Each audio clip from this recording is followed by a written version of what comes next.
Right, welcome back to Morning Live, and of course we want to dwell on matters plagiarism, and of course zero creative people who are on social media trying to lift everything that they see online to their own status. Now, on Facebook and Twitter, there's so much that is happening as far as now people trying just to make sure they look brighter, look better, and of course just to make sure the societal background is looking like better. Now, their work is to copy other people's interesting posts and present them as their own. They copy everything, including commas, full stops, even going as far as any errors that may have been made without even minor adjustments. Now, they then proceed to tap on the share or tweet button with much pride.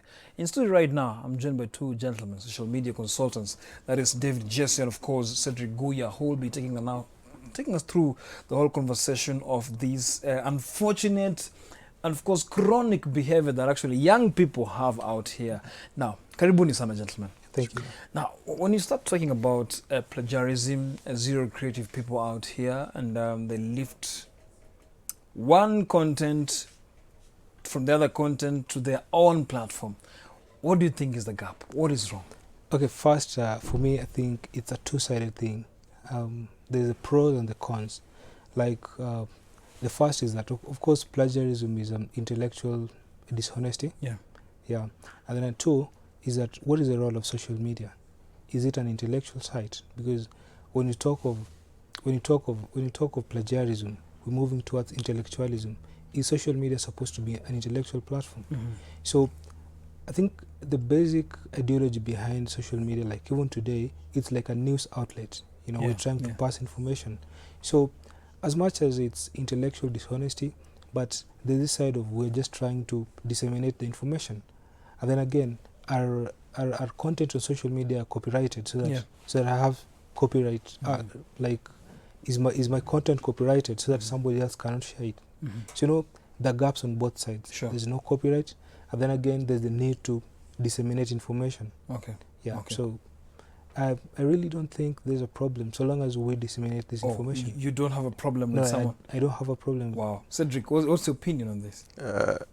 Just like my colleague says, I don't really think that social media plagiarism is much of a great deal, because the platform in its own self was created to provide us with a platform to pass information. Okay. When I post something and you share it in its own eternity, it's what I want you to do, because I'm out here trying to get more people to learn, get news, get information. But at the same time, there's a difference, because it really, the buck drops on what really you're sharing. Okay. Because sometimes it's a creative content. Some creative contents might be much of a difference when you try to share it. Because when you try to look like you are the one who have made the thought, then it brings a different perspective. Okay. Okay. Yeah, but when it's just news, or maybe a joke, or maybe a view, Okay. I don't see a problem when someone shares it. All right. You've mentioned something very important, which of course you want to expound on it. Just attributing, just giving the honor and for the respect to someone who's originally came out with this idea or this content. Now, do you still support the fact that, for example, news supposed to go out here? Also, we'll be talking about the fake news aspect, where there's danger also just trying to take any other news and putting it on social media. But attribute, whereby now you feel like, okay, this someone worked hard to research on something and came up with this, and then I just completely take it, put it on my wall, and of course I don't even mention him or her. Are you still in support of that? Okay, fine.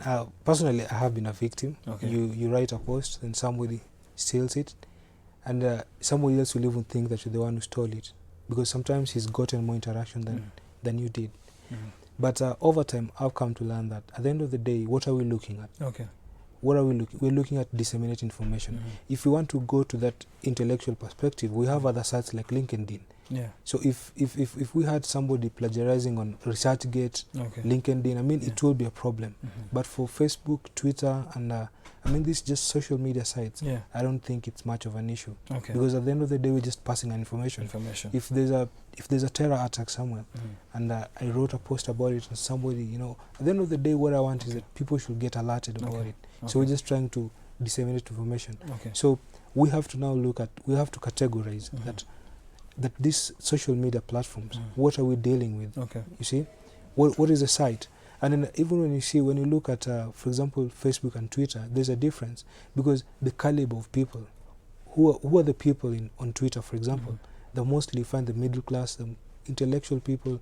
So you find that the rates of plagiarism on Twitter is kind of different from Facebook, where you find every Tom, Dick and Harry. Yeah. You see? So there are those gaps that we also have to look at. So at the end of the day, I think the basicity, like, and again, at the end of the day, for example, on Facebook, because it contains everyone, you know, it contains everyone, class 7 dropout, you know, unlike Twitter most of the time, you know. So what are the kind of what are the kind of discourses that are going on Facebook vis-a-vis the kind of discourses that are going on Facebook? Okay. You find that there are two different discourses, or even the urge, the vigor. So at the end of the day, Facebook, it should not be much intellectual, because you want to accommodate everyone. You want to accommodate everyone. So it's not a research kind of site. So this information is basic information that could be shared and reshared. So we've seen even the likes of Melania Trump picking Michelle Obama's speech word by word, full stop, comma, reading it confidently to Americans, and people noticed, wait, there's something wrong. And trust me, she was on fire. She came out of fire from different quarters all over the world. And as it is, that speech, I'm very sure, a speech writer, and I believe it's some sort of intellectual property, sat down and looked at the environment itself and various factors and came up with that speech, gave Michelle Obama to read. Years later, Melania Trump takes the same thing, makes her work very easy, or even the speech writer copy-pastes it and does that. Don't you think maybe people are not stupid out here? They'll actually notice, and already you're exposing oneself. As much as we want to kind of convey information word by word, there's an attack at mall A plus B plus X. Do you think maybe it's a high time? There's always the battle of retweeting and sharing.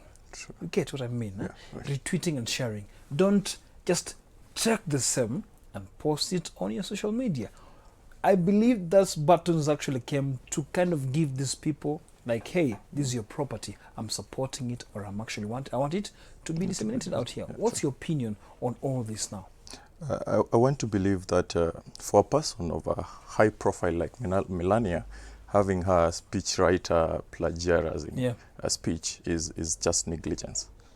Because I don't believe that someone of her caliber would go ahead and do a wanton speech that was done eons ago.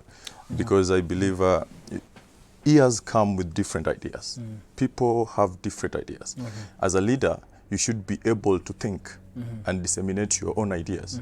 When it comes to a point where you are plagiarizing a speech, then it's just negligence. I don't think that should be happening anywhere. Because it's something that is wanton. It shouldn't happen. But on the same note, I believe on Facebook, when someone wants to share a post, Facebook literally has a share button. So I fail to understand why people prefer copying and pasting. You cut and paste. To look cool, to look intelligent. To look cool, to look like you are the one you are the author. While the post, the original post, had a share button. You could literally just press the share button and share the post. So I don't really know why people tend to cut and paste, because it's not something that is good. For as much as we are in a platform where we are sharing information from one point to another, I think there should be some decorum in the way we do things. He's mentioned decorum, but let's now talk on respect and some sort of laziness also coming in it. When you talk about these are posts that are meant for people to actually now read and have knowledge, experience, or maybe just information-wise. The audacity for you to take word by word, the audacity itself. And Facebook has share, Twitter has retweet. There's so many options actually. You can just promote this guy who came up with the first article. But it beats me when you say, for example, God forbid, there's an accident on Mombasa Road, and blah blah blah people are the casualties. You take the same thing and actually copy paste it and post it on your social media, and yet you have the retweet and like button. Yeah, okay, of course you can't like such, but still, the retweet and like button. For you, you're seated, you're supporting this information thing. This person is on the side, the first person. He's seen or she's seen everything on the ground. He or she is giving you the information. Don't you maybe need to have respect and just the audacity to thank this person by retweeting the information? And it also has pictures. People are taking your pictures and posting them. So you still support that? Yeah. First, I say that there are no copyright. Like there's no copyright act for Facebook. And I understand. I understand media. the low angle. Yeah. The low So angle has to be now into consideration. Yeah, but let's talk about a societal respect and the audacity to thank someone who's done it. Do you think our values are eroding now? You can't even, knowing that now we have the freedom where there's no maybe loopholes of intellectual property laws and everything. Just as societal respect. And I think that is also what I said before, that when you look at it from this angle, that Facebook, for example, is not intellectual, because we find everyone. So this is not an intellectual center or a research center where we are trying to compile some research kind of. Actually, Facebook should be simple. I mean, even the communication should be simple, so to accommodate everyone. Because like I said before, there's everyone on Facebook, for example, from people who didn't go to school to people who went to school. You know, people, professors to the mama mboga that are on Facebook today. So what do they want? They want just information. So I think while like personally I've never done that, and I realized how hectic it was when I was doing my research project, when I was writing my project actually, and it was a hectic task to do, and so I abhor plagiarism, but now we're looking at the platform. This platform, if we were in school, it would be more appropriate to talk about plagiarism, to talk about this intellectual dishonesty. But I think just on Facebook, just on Instagram, I think what you want is, we want to get information out there. If today I'll write a post about some disease, I just want that information to go out there. You know? So if people are going to share it, if people are going to, just so long as it gets out there, I think that is the most important thing. He's mentioned something, he's written something about a disease. Before you sit down and think of writing something about a disease, you must have maybe done your research big time. Of course. You spend so much time, money, resources, and so many things, calling people left, right, center, interviewing people, for you to come up with this research. Now, someone takes the same research, doesn't even respect your time, your resource, takes the whole thing and puts it on his or her social media. Now, do you support such? Because I believe, I'll still ask the same question. I'm insisting on that. You use so much energy to research on that. Person X comes and takes everything. Like how will you feel actually when someone does that to you now?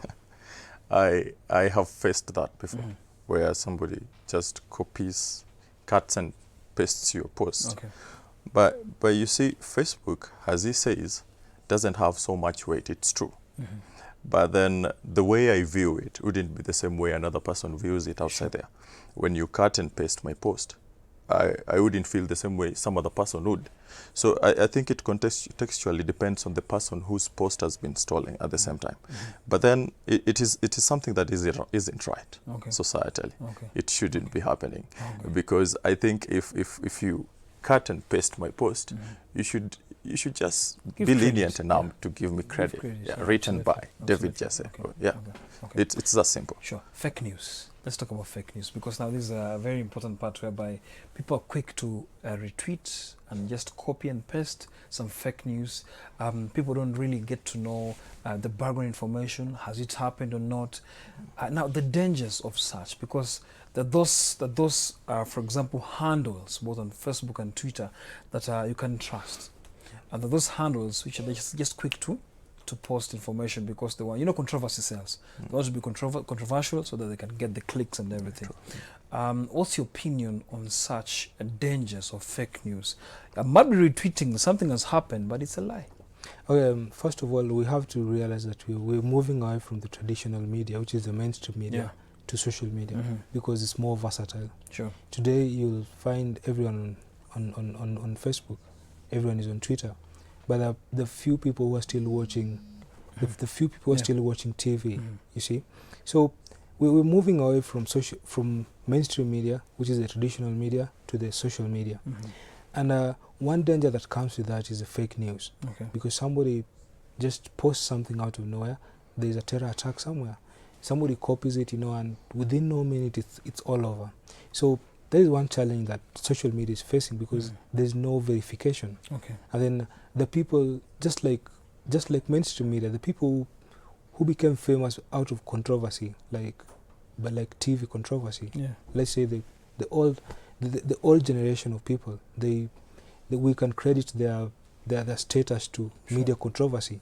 And then again, we're seeing people who want to become big just because of social media controversy. Yeah. So that is one challenge that we're facing, and that's where mostly we're finding the fake news coming from. And then again, another one is just the reactionary. Like, you get news, you just see it on your timeline, it appears, you don't verify the news, you share it again. So verification, is there verification of this news? So these are the challenges we're facing with social media, because like every other thing that has a pro and con, social media has its own pros and it has its own cons. What's your advice on such characters who, just wait for you to tweet or Facebook, update your status, and they take everything? Apparently, also the people who take it from Twitter to Facebook, from Facebook to Twitter, from these other social sites, just exchanging these things, not knowing that people are watching. So what's your advice to such, especially young men actually, and women actually? Well, I believe we are in a social media that is a wash of a lot of fake news. Okay. It happens from time to time. We've seen prominent people being killed on social media.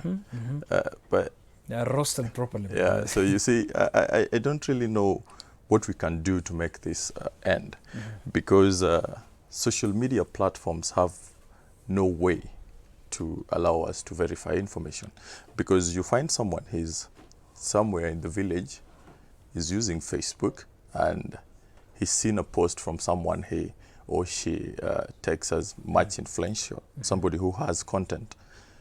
But again, someone who has content might miss sometimes. Sure. So someone who is in the village believes that this guy, what he says is contextually correct. Sure.